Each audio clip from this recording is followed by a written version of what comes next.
할렐루야, 반갑습니다. 수요 성경 공부 시간입니다. 오늘도 함께해 주신 여러분 감사합니다.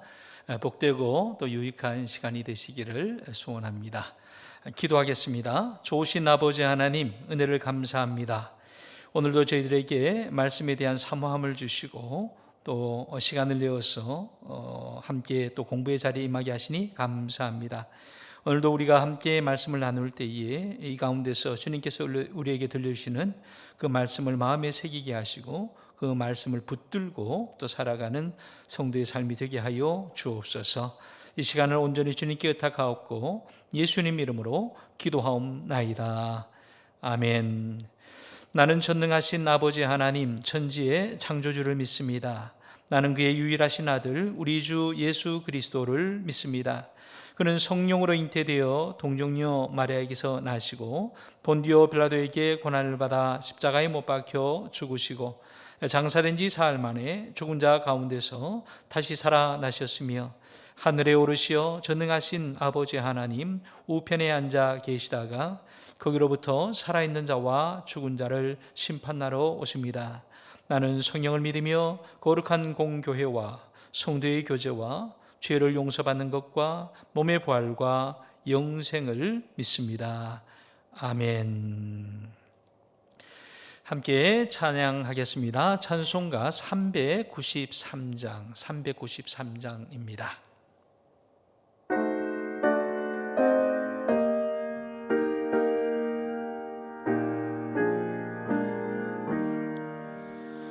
오 신실하신 주 내 아버지여, 늘 함께 계시니 두려움 없네. 그 사랑 변찮고 날 지키시며 어제나 오늘이 한결같네. 오 신실하신 주, 오 신실하신 주, 날마다 자비를 베푸시며 일용할 모든 것 내려주시니 오 신실하신 주, 나의 구주. 봄철과 또 여름, 가을과 겨울, 해와 달 별들도 다 주의 것. 만물이 주 영광 드러내도다.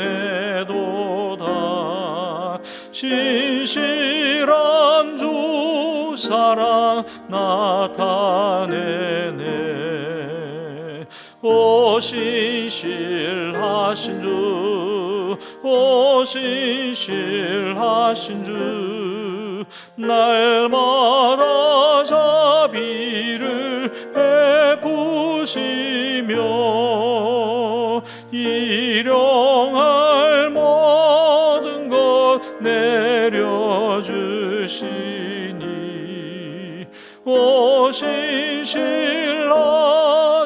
주, 나 나의 구주 내 죄를 사하여 안위하시고 주 친히 오셔서 인도하네. 오늘의 힘되고 내일의 소망 주만이 만복을 내리시네. 오 신실하신 주, 오 신실하신 주, 날마다 자비를 베푸시며 일용할 모든 것 내려주시니. 오 신실하신 주 나의 구주.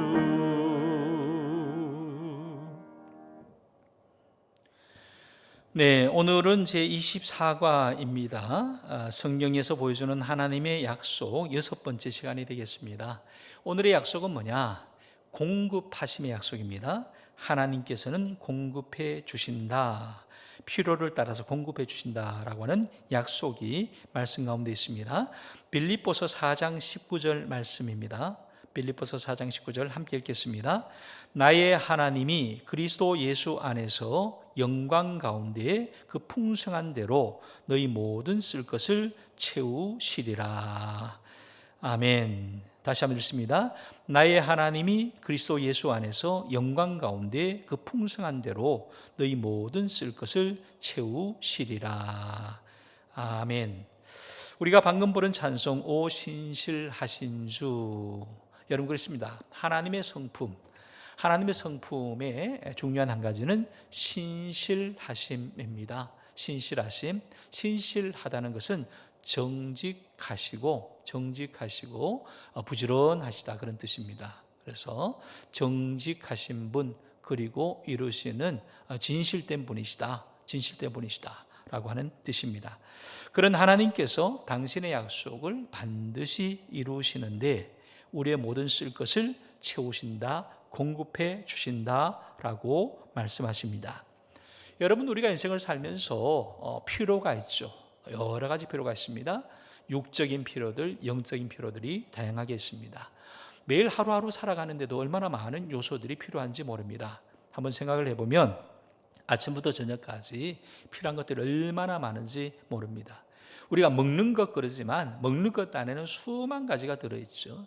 입는 것 그러지만 입는 것도 정말 다양한 것들이 필요합니다. 그리고 우리가 머무는 곳, 일하는 곳, 우리가 또 관계하는 것들에 얼마나 많은 필요들이 있는지 모릅니다. 그런데 성경의 약속은 뭐냐? 하나님께서는 우리에게 무엇이 필요한지를 알고 계신다라고 그렇게 말씀합니다. 심지어 뭐라고까지 말씀하시냐면 우리 머리털럭 하나까지도 세시는 하나님이시다라고 그렇게 말씀하지 않습니까? 여러분, 머리털을 어떻게 셀 수 있습니까? 그런데 하나님께서는 그렇게 머리털 하나까지도 세시는 분이시다. 즉 우리가 우리 자신을 아는 것보다 우리를 더 잘 아시는 하나님, 그 하나님이시라고 하는 사실인데, 그러한 하나님께서 무슨 약속을 하느냐? 우리에게 모든 필요를 채워주시겠다라고 약속하십니다. 여러분, 하나님은 생활에 필요한 모든 것을 공급해 주시겠다고 약속하십니다. 이것은 확실한 약속입니다. 왜냐하면 하나님이 공급원이 되시기 때문에. 약속했다고 해서 여러분, 내가 공급할 수 있는 능력이 없으면 그것은 공약속이 되지 않겠습니까? 헛된 약속이 되지 않겠습니까? 그런데 하나님의 약속은 분명하다. 왜? 하나님은 창조주이시고 모든 것을 다스리시는 분이시니까 하나님이 약속하셨다. 그 말의 의미는 뭐냐 하면 모든 것을 채워줄 수 있는 확실한 약속이다라고 하겠습니다. 오늘 하나님께서 그렇게 말합니다. 영광 가운데 그 풍성한 대로 우리의 필요를 채워주시겠다 말씀합니다. 다스리시는 하나님, 영광스러운 하나님께서 우리의 모든 필요를 아시고 채워주신다라고 하는 거죠. 그런 약속을 오늘 빌립보 4장 19절에서 하고 있는데 중요한 것이 있어요. 그런 약속을 할 때 근거가 있습니다. 근거. 빌립보서 4장 19절에 이 같은 필요를 채우시리라라고 할 때에 그 왜 그런 약속을 하셨느냐라고 하는 것이 중요합니다. 그런데 이것을 우리가 빠뜨릴 수가 있어요. 그리고 그 약속만 생각하고 그 약속만 바랄 때가 있는데 이 약속만큼 중요한 것이 뭐냐면 그 앞에 있는 약속의 이유입니다. 약속의 근거라고 할 수 있을까요? 그것이죠. 어떻게 해서 하나님이 이런 약속을 해주시냐라고 하는 겁니다. 그 약속의 까닭이 여기 있습니다. 한번 읽겠습니다. 바울은 빌립보 신자들에게 하나님이 모든 필요를 채워주실 것이라고 약속했다. 그런 약속이 가능했던 이유는 빌립보 신자들이 하나님의 사역을 위해서 헌신적으로 물질을 바쳤기 때문이다 라고 하는 사실입니다. 빌립보서 4장 19절의 약속은 14절부터 18절의 내용에 근거합니다. 빌립보 신자들은 바울이 로마에 갇혀 있을 동안에 바울의 쓸 것을 공급해 주신 내용을 14절부터 18절까지 담고 있는데 이렇게 되어 있습니다. 같이 한번 읽겠습니다. 그러나 너희가 내 괴로움에 함께 참여하였으니 잘하였도다. 빌립보 사람들아, 너희도 알거니와 복음의 시초에 내가 마게도냐를 떠날 때에 주고받는 내 일에 참여한 교회가 너희 외에 아무도 없었느니라. 데살로니가에 있을 때에도 너희가 한 번뿐 아니라 두 번이나 나의 쓸 것을 보내었도다. 내가 선물을 구함이 아니요 오직 너희에게 유익하도록 풍성한 열매를 구함이라. 내게는 모든 것이 있고 또 풍부한지라. 에바브로디도 편에 너희가 준 것을 받음으로 내가 풍족하니 이는 받으실 만한 향기로운 제물이요 하나님을 기쁘시게 한 것이라. 아멘, 아멘. 여러분, 이 사도 바울이 빌립보에서 실로와 함께 사역을 하다가 거기서 이제 잡히지 않습니까? 괘씸죄에 걸려가지고 잡혀서 옥중에 있을 때에 그 옥에서 그렇게 이제 찬송하던 가운데 지진이 나고 옥터문이 열리고 했던 그런 이제 기적의 사건이 있습니다. 그것이 이제 빌립보인데 이 빌립보에서 그런 핍박 때문에 이 바울의 일행은 떠날 수밖에 없었습니다. 그런데 떠날 때에 그 다음 행선지가 이제 베레아 그리고 그다음에 데살로니가로 이어지고 그다음 아래쪽으로 내려가면서 고린도 그리고 아덴까지 이르게 되는데 그 여정 가운데서 이 빌립보 교회가 바울을 돕게 됩니다. 어떻게 돕게 되느냐? 도울 때에 헌금을 하게 되는 거예요. 그래서 바울의 선교비로 돕게 됩니다. 그러면 이 빌립보 교회는 어떻게 그렇게 선교비로 도울 수 있었을까? 빌립보 교회가 넉넉해서였을까? 그렇지 않습니다. 신생교회입니다. 빌립보 신자들은 풍성한 데서 자선을 베푼 부자가 아니었습니다. 경제적으로 빈곤한 삶을 살았던 그러한 사람들입니다. 더구나 박해까지 당했던 처지입니다. 그러나 그런 가운데서도 바울을 도와야 할 필요성이 대두되자 기꺼이 도움의 손길을 내밀었던 교회가 또 신자들이 빌립보 교회이고 빌립보 교회 신자들이었다. 그러면서 오늘 말씀에 보면 이 바울이 빌립보 교회를 생각할 때 이런 얘기를 하는 거예요. 너희가 내 괴로움에 참여했다. 그러니까 너희들이 측은심을 가지고 나를 긍휼히 여겨서 함께해 주셨다. 그러니까 그 일은 나의 사역에 함께 동참한 것이다 라고 말을 하면서 내가 마게도냐를 떠날 때 주고받는 일에 참여한 교회가 너희 외에는 아무도 없었다. 오직 너희만 나를 도와주었다. 그리고 또 16절에 보면 너희가 한 번뿐만 아니라 두 번이나 나의 쓸 것을 채워주었다. 내가 너희에게 요청한 것도 아닌데 너희가 그렇게 자발적으로 나에게 베풀어 준 까닭에 나는 지금 넉넉하게 풍부한 가운데 사실은 상상을 해보면 그 헌금이 넉넉했겠습니까? 그렇지는 않다고 보여집니다. 헌금이 넉넉한 것이 아니라 그의 마음이 넉넉했겠죠. 훈훈했겠죠. 따뜻했겠죠. 그렇게 생각해주고 기도해주는 사람이 있을 때에 그 마음이 얼마나 벅찼겠습니까? 아마 그런 의미가 아닐까라고 저는 그렇게 생각을 해봅니다. 어쨌든 빌립보 교회가 그렇게 섬겨주었을 때에 하나님께서 이 교회 가운데 축복을 주시되 오늘 이런 축복을 주신다는 겁니다. 너의 모든 쓸 것을 채워줄 것이다. 여러분, 그냥 채워주는 것이 아니라 그 이유가 있다는 거예요. 그 이유가 있다는 겁니다. 빌립보 교회를 향해서 이런 축복을 주실 때에 축복하신 까닭이 있다라고 하는 겁니다. 이것을 우리는 잊지 말아야 한다는 것입니다. 오늘 빌립보 교회의 그런 섬김의 모습을 생각할 때에 우리가 섬기려고 할 때에 어떻게 섬겨야 될 것인가 라고 하는 것을 좀 몇 가지를 한번 정리를 해보면 이렇게 정리할 수 있습니다. 여러분, 섬김은요 모르게 하는 겁니다. 보세요. 빌립보 교회는 남들이 모를 때에 그렇게 섬김의 앞자리에 있었던 사람입니다. 남들이 그렇게 못할 때에 그렇게 먼저 했던 사람입니다. 즉 시각이 있었다는 겁니다. 시야가 넓었다는 겁니다. 살필 줄을 알았다는 것입니다. 참 중요합니다. 똑같은 상황 가운데 있는데 그 상황에서 어떤 사람은 그것을 볼 수 있는 사람이 있고 아무리 같은 상황에서도 전혀 보지 못하는 상황이 있어요. 어떤 테이블에 앉아보면 어떤 사람은 곧바로 테이블을 세팅하는 사람이 있어요. 근데 어떤 사람은 100번 앉아도 그냥 한 번도 테이블 세팅하는 걸 볼 수가 없어요.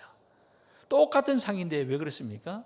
내가 섬김의 마음이 있다면 먼저 테이블에 수저를 넣고 그릇을 넣고 티슈를 넣고 하는 그 세팅을 할 수 있지 않겠습니까?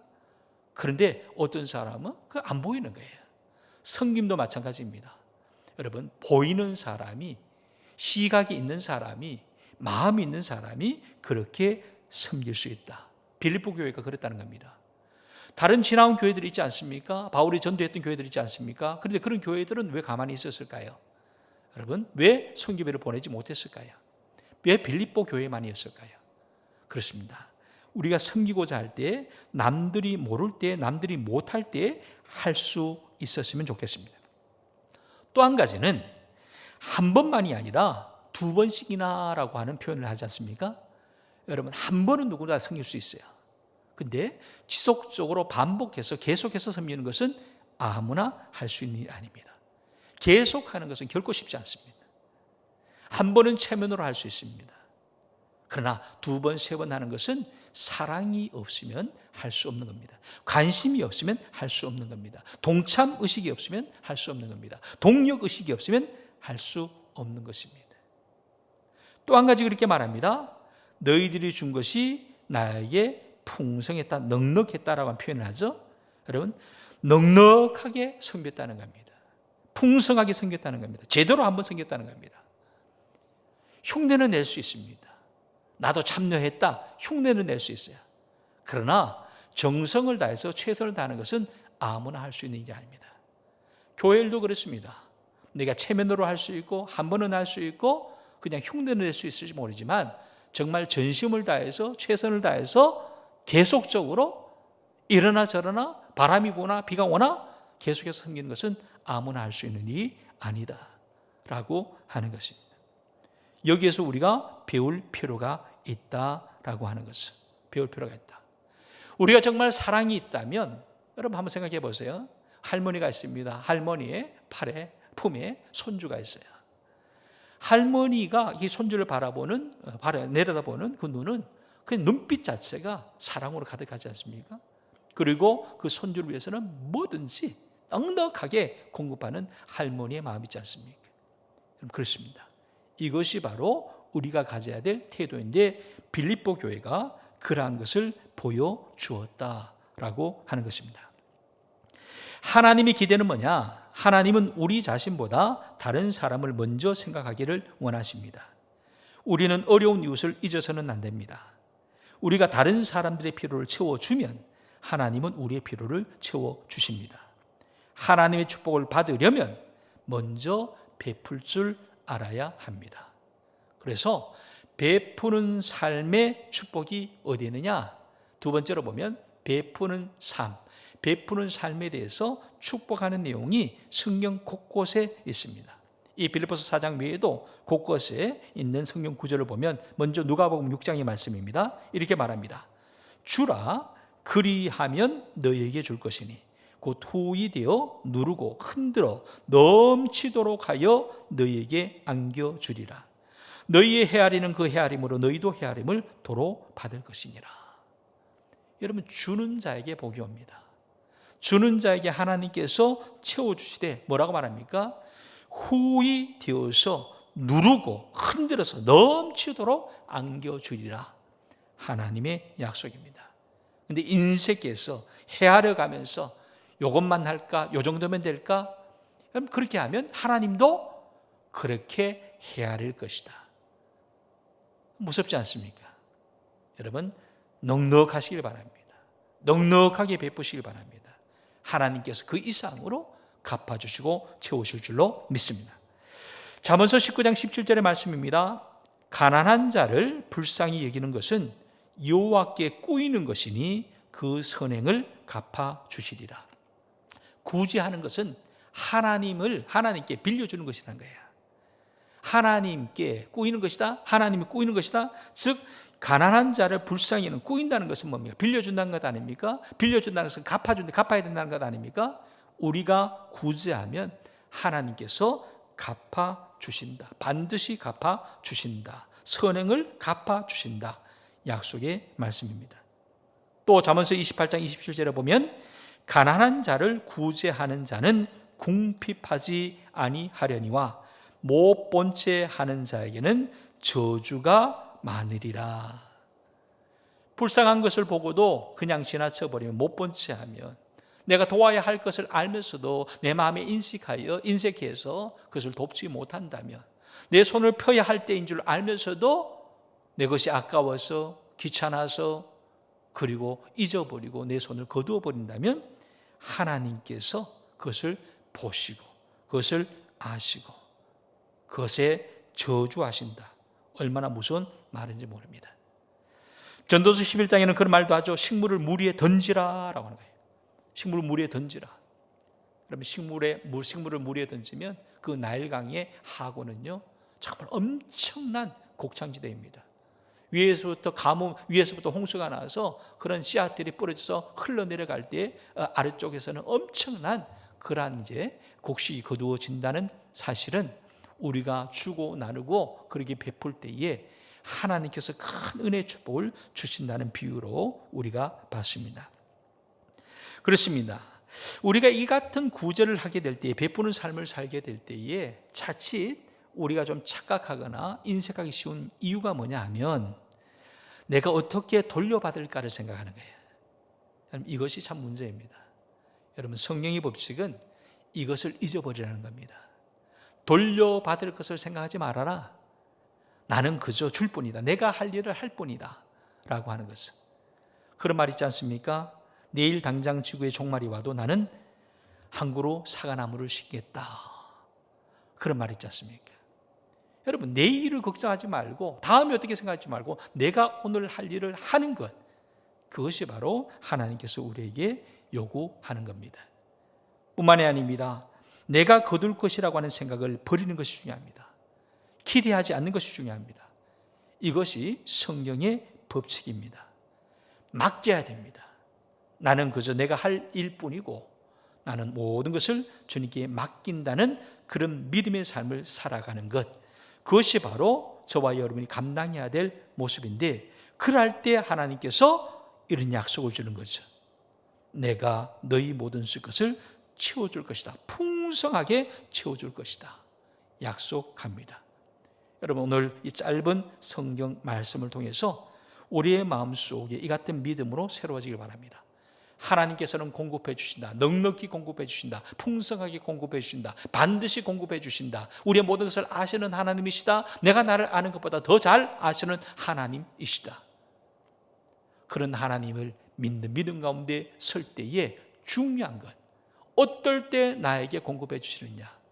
내가 먼저 하나님을 믿는 믿음 가운데서 나의 것을 나눌 수 있을 때, 하나님을 향해서 드릴 수 있을 때, 하나님을 사랑하는 마음으로 내 것을 내어놓을 수 있을 때, 기대하지 않고 바라지 않고, 그리고 보상을 그렇게 요구하지 않고 그냥 신실하게 넉넉하게 헌신하게 될 때 하나님은 우리를 지키신다는 이 말씀을 꼭 붙들고 이 영적인 법칙을 우리의 삶 가운데 이루어 나갈 수 있는 저와 여러분 될 수 있기를 축복합니다.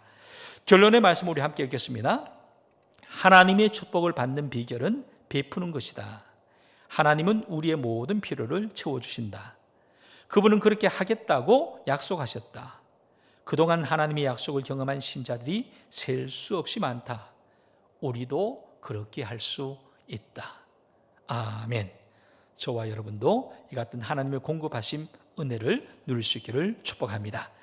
좋으신 아버지 하나님 은혜를 감사합니다. 하나님이 그리스도 예수 안에서 영광 가운데 그 풍성한 대로 우리의 모든 쓸 것을 채우시겠다고 약속하신 이 빌립보서의 말씀을 주님의 믿음으로 받습니다.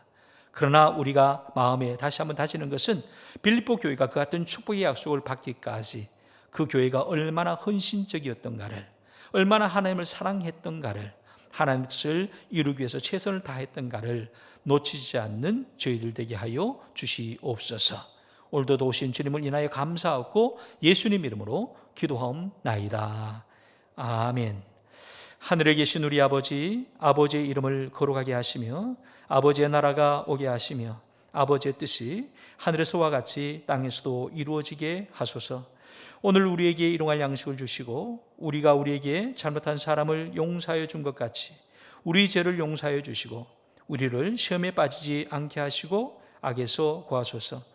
나라와 권능과 영광이 영원히 아버지의 것입니다. 아멘.